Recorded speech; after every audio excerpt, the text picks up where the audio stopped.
Hello, we are back in the kitchen recording another cooking segment after a short break. I'm so excited to be here sharing my recipes. I am Silvia Dunnirvine, food blogger, recipe developer. You can find all of my recipes at gardeninthekitchen.com. I'm also on social media, that's Facebook, Instagram, TikTok, and Pinterest as Garden in the Kitchen. Today we will be preparing a delicious recipe that I certainly enjoy. But before we get to it, I need to find out if Anne is ready to get cooking. I am. I'm so glad to be back, Sylvia. It was lovely to have a break, but Sure. Here we are on our 20th show. Can you believe that? I know. So yes, into the second decade of shows. Yes. Let's get cooking. Very, very exciting. I can't believe I know. it's our 20th show. Absolutely. Very and exciting. with a lovely new counter for those who are paying attention. We've had some upgrades in the kitchen. That's right. Yeah. So yes, looking forward to tasting some of your lovely treats. Amazing. Okay, so then let's get to it. Today we're preparing chicken caprese.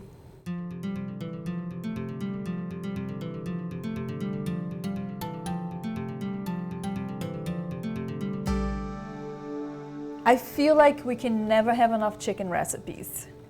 Everyone loves chicken. It's easy. It's easy to make. It cooks quick, and it's inexpensive, and everyone loves it. Agreed. The entire family usually loves chicken recipes. Mm-hmm.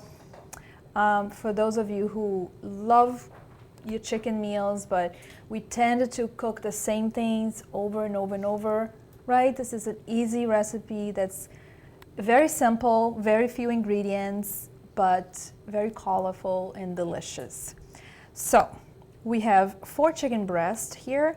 I've washed, I trimmed, I prepared the chicken, so it's beautiful, ready to go. And we have some vine tomatoes, cherry tomatoes, grape tomatoes, even a whole tomato, it's fine, you just slice it. Mm-hmm. Mozzarella cheese, basil. Some people make this recipe with pesto. It's very popular, it's very common and delicious. I made it with sun-dried tomatoes. So this is like a sun-dried tomato preserve. It comes in oil, it's delicious, and it's a great, I would say, seasoning,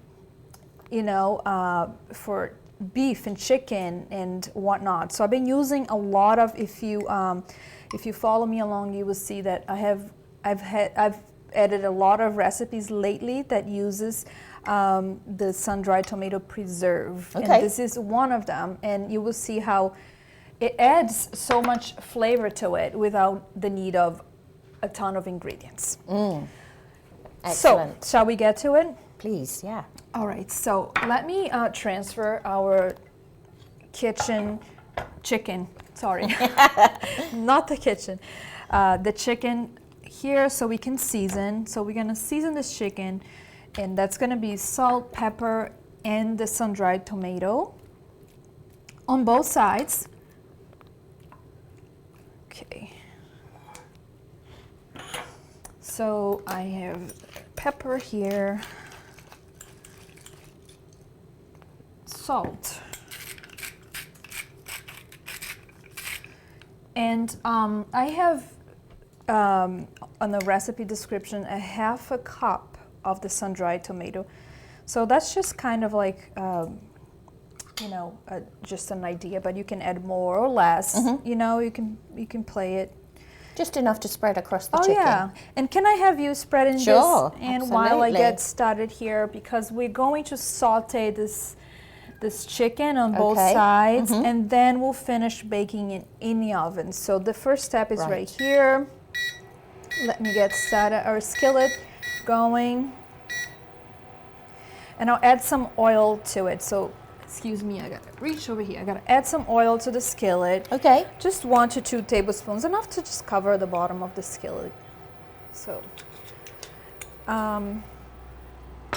It's quite satisfying spreading the I sun-dried know, tomato. isn't it? We got to do on both sides though. Okay. So You that's flip. beautiful. That's perfect. So plenty of seasoning. This is Okay. going to be delicious. So we'll flip it over and we'll do the same thing. I'll have you season this. Salt, Okay. pepper, and again, more sun-dried tomato. Is that pepper not working? Not for It me. requires a trick. So I'll switch with you. You do the pepper. And it requires a little trick. I love this shaker, but it does get tricky sometimes. Sometimes I think they just get a bit set with the pepper that comes through, doesn't it? Yeah. Where they're grinding it, it sometimes sure. gets stuck. Yes, it does. All right, so this is beautiful. We'll add just a little bit more of the sun-dried tomatoes here. That And I'll have smells you delicious spread it. already, the sun-dried tomato. I love this in a toasted sandwich as well. Exactly. You know, With some there's cheese so many or with things some you can cold do with it. meats. Yeah. Yes, so many Very things you can good. do with it. And I've been really enjoying using sun-dried tomato preserve in my cooking. So that's that. Let's check the skillet. It should be just about ready. Ready to go. So like I said, we'll saute the chicken Yep. on both sides just to get a little browning going on. So here we go. Shall I bring that a bit closer? Please, thank you. Got it? Yeah.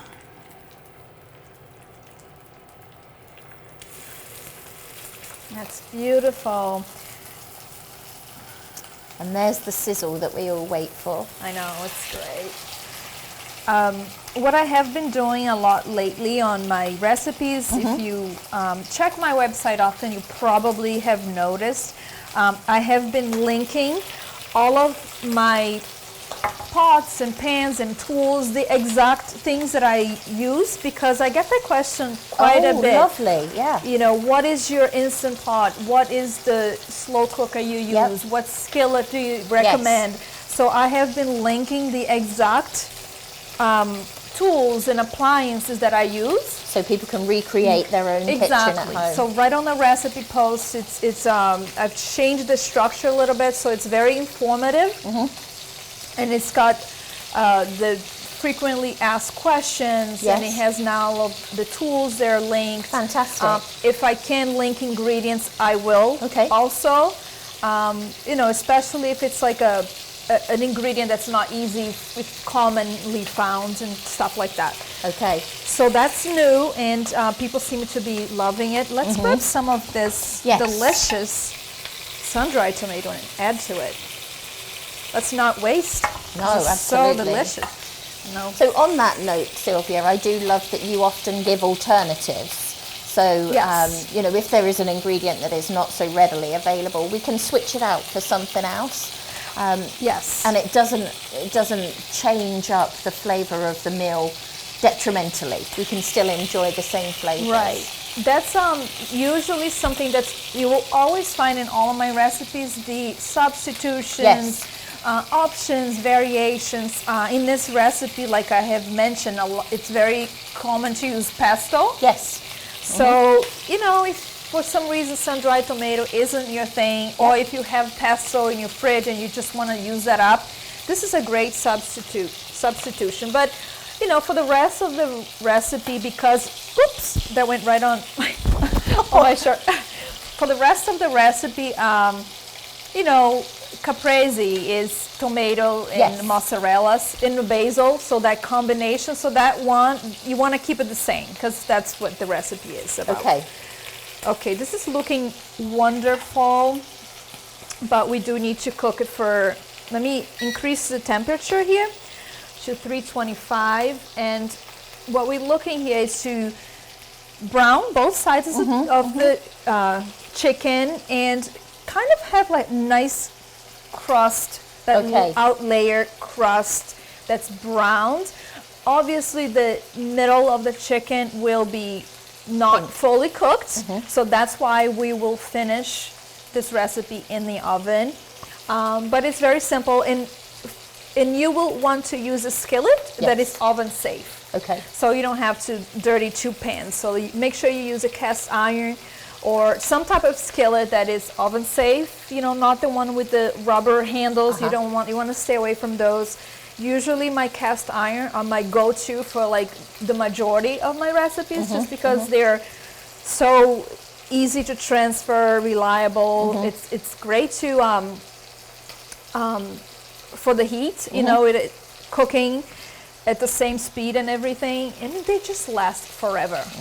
They just last forever. And thankfully these days, I'm using a Le Creuset right now, which tends to be a little pricey, but Lodge has amazing cast iron for like a fraction of the price. Okay. So it's not quite ready to flip yet, so we'll just keep an eye on. This one is. There we go. That so looks perfect. this one has a nice little crust, as you can see. The edges are like golden brown. So this is what you're looking for. Check the other. This one is pretty good. So the other thing that I like about cast iron is that it actually has health benefits to it. You're not leaching any of the other synthetic materials that are used. Yeah, it is very And as healthy. we're all about healthy meals and nutritious meals, I think that's an important point to note as well. Exactly. It really is. You know, you do have to treat it differently. Absolutely. So cast iron, you want to stay away from soaking, from all the excess soap. This said, I will still wash mine with soap, but it's like a mild natural soap, and it's a quick soap and rinse and dry. You don't want to let it sit on moisture, on water for too long, because it is an iron, it's a metal, so it will tend to rust. Okay. And yeah, if possible, every once in a while you want to treat it. Some people like to just place a little bit of oil and then rub it through. What I have learned that is very good too is you add like a tablespoon of rock salt. Oh, really? Yes. Okay. Rock I've not salt. tried that. And well, I'll put it this way. If your cast iron is healthy looking, it's beautiful, you don't need to do that. But if you notice some rust on the bottom of your skillet, you just add a couple of tablespoons of rock salt.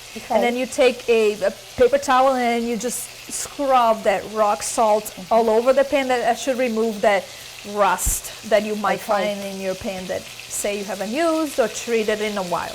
So that's a little trick for your cast iron. Thank you, Silvia. Yes, you're very welcome. So this is looking beautiful.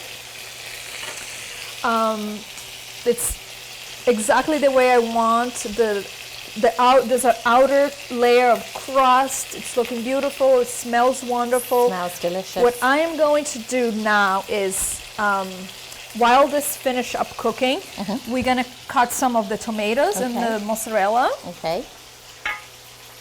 And we'll add right into the pan. I've washed these tomatoes before, so it's nice and clean. Okay. So what we want to do is basically just slice it just so it stays, right? If I put the whole tomato here, it's gonna roll all over the place. Roll away. So we want it to stay. We want it to stay very nice and pretty. So while that side is cooking, we'll just add some slices of tomatoes, and then we'll do the same with the mozzarella. And the meals from your website, the ones that you create, are always so lovely to look at. The presentation is always perfect. Oh, thank you.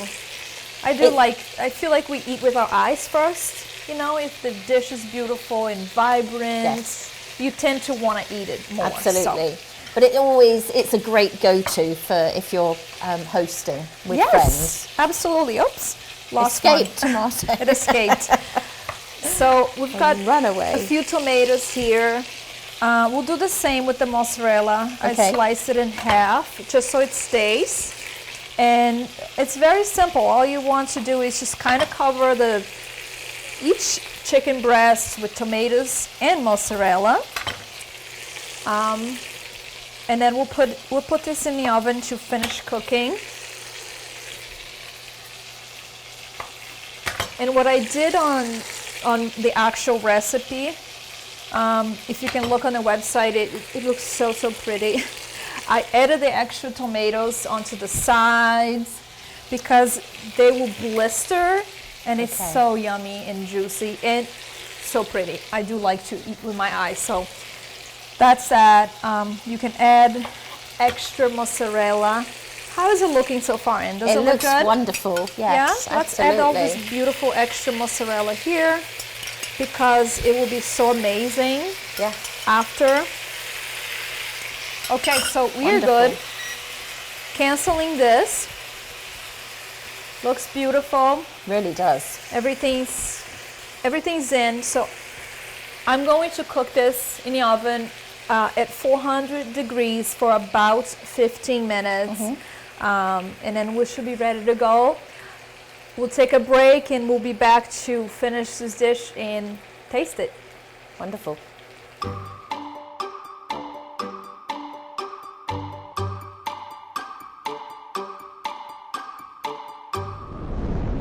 We are back in the kitchen and ready to eat and try our chicken caprese. And I just checked the temperature, the internal temperature of the chicken. It looks lovely. The cheese has melted, so let's check it out. Wonderful. Okay. So it cooked for the full 15 minutes. As you can see, there's some juices have like come out from the chicken, and mostly the tomatoes, I would say. Yes. But it looks lovely. Now we're going to add some fresh basil. And if you don't like basil, you can add parsley. You could add. You really can add anything you like. I think the basil is a great complement to this dish. So we'll do basil. Is that okay? Absolutely. Okay. Yes. Lovely. So we'll just chop up some basil here. You mentioned the internal temperature, so what should that be, Silvia? What are we looking for to know that it's fully cooked through? So for chicken, it's 165. And correct me if I'm wrong. I have to check later. There's so many internal temperatures. They're all different. Yes. But for chicken, I think it's 165. Okay. So mine was 175, so a little bit over, which is fine. I actually like to go over a little bit just to be super safe. So we'll add some fresh basil here. It smells so lovely. I do. Smells delicious. It looks delicious. Basil reminds me of spring, which should be just around the corner. Maybe. I like your optimism. Okay, so the last thing that we'll add here, it's our balsamic vinegar. This is like a glazed formula, so it's like thicker, and it's just lovely and tasty. Okay. And so we'll add right on the skillet. Look how lovely this is. Wouldn't you say? We'll just do another layer this way. Perfect. Okay. Restaurant quality, Silvia. Yes, that's it. It's so simple, so beautiful. It is. And hopefully delicious. Absolutely. It looks superb. So let me bring this dish closer to us and we can take a bite. Okay, it's super hot. Oops. Okay. Let me grab a plate for you, plate for me. Okay. Very lovely. Looks incredible.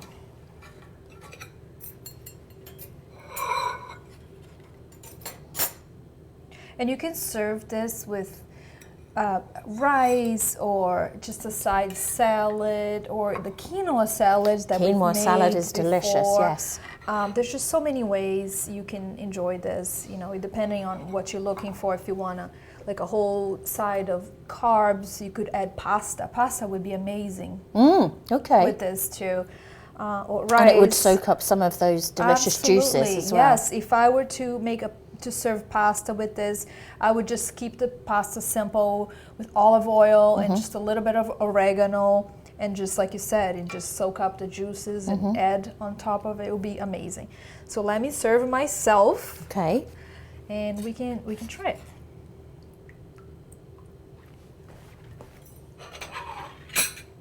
Thank you. There we go. The cheese looks so good. Nice and stringy and... Yes. All right, in. Okay, should we tuck in the taste test? This is my favourite part, obviously. It it's nice and juicy. It is. It's so soft and Cooked. tender. And that cheese, so hot. Oh. You can really taste that sun-dried tomato. Delicious. Absolutely delicious. Another perfect recipe to add to the weekly menu plan. I agree. I love it. I love how simple it is. I love the colours. I can see myself actually serving that. And you serve it in the same dish, put it on the table, and everybody can serve themselves. Yeah, wonderful. Just keep it simple, right? And especially if you have a beautiful skillet, but you can always transfer to a platter.